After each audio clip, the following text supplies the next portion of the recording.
It's a solution to an 11-year-old problem that Japan says is perfectly safe. But it still leaves Asian neighbors nervous, and according to many experts, is probably the best of only bad options. In just over a year, Japan wants to start releasing more than 1 million tons of treated water from the site of the plant, damaged by the 2011 earthquake and tsunami along Japan's northeast coast.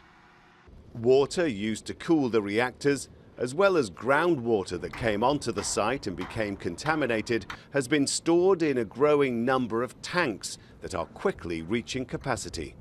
Inspectors from the International Atomic Energy Agency have given assurances they will be closely monitoring the operation in the coming months and years.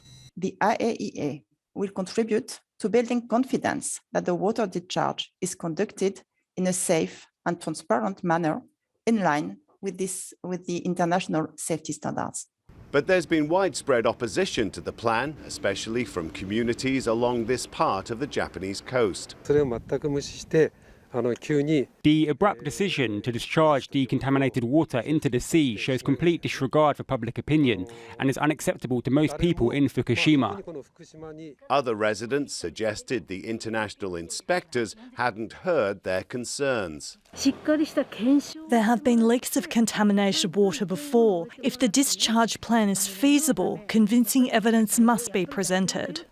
And opposition extends to Japan's neighbours, China and both North and South Korea. Japan insists all radiation will be removed from the water before discharge, apart from the radioactive isotope tritium, which nuclear plants the world over, it says, routinely release into the sea, and which exists in such minute quantities it comes well within international safety standards. Still, fishing communities along coasts that face Japan are fearful of the impact on their livelihoods. And scientists say they'll closely monitor water quality in the years to come.